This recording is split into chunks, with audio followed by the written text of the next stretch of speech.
ఒంటిమిట్ట కోదండరాముడి సన్నిధిలో వరదాత్మగీతం.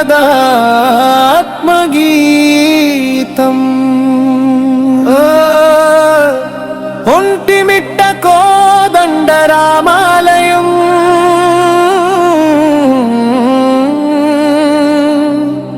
సాక్షిగా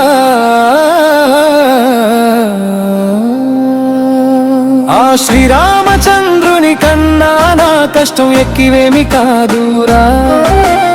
అడవుల దారిలో నడిచిన రాముడే నా తోడురా. ఒంటిమిట్ట గుడి ముందు కన్నీళ్లు పెట్టుకుంటే కోదండరాముడువా నా బాధ తుడిచే దైవం రా.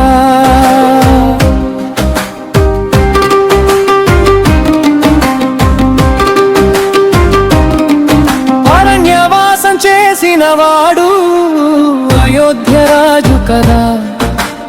అన్నింటినీ వదిలి ధర్మం కోసం నడిచినవాడా.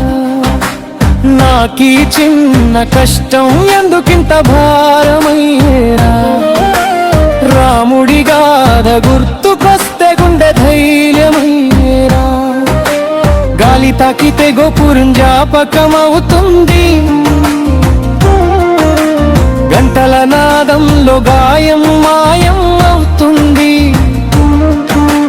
వరదా నిలబడు అని లోపల ఓ స్వరం వినిపిస్తుంది.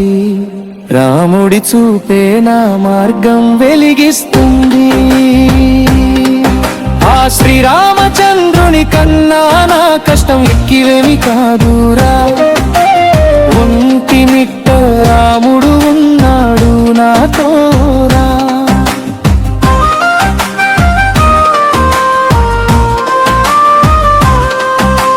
సీతమ్మను కోల్పోయి రాముడు ఎచ్చాడే. లక్ష్మణుడితో అడవుల్లో జీవించాడే. రావణుని ఎదుర్కొని యుద్ధం చేశాడే. చివరికి సత్యమే గెలిచిందని చూపాడే.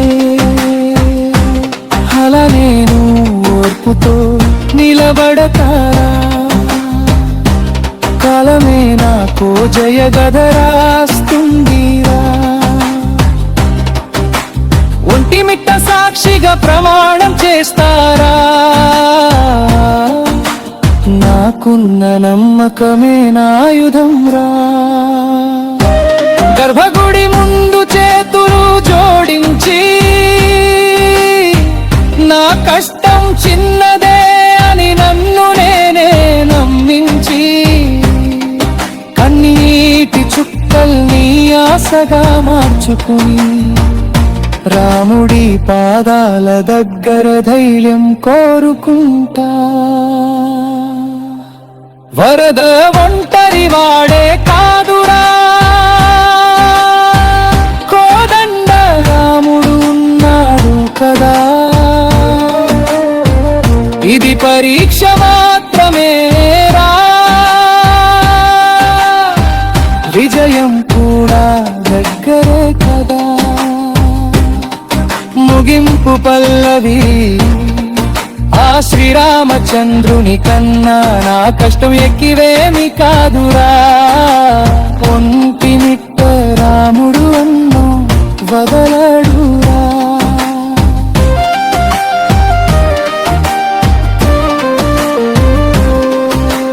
గుడి ముందు నిలబడి చెప్పుకున్న మాట రేపటి విజయం అవుతుంది నిజమైరా.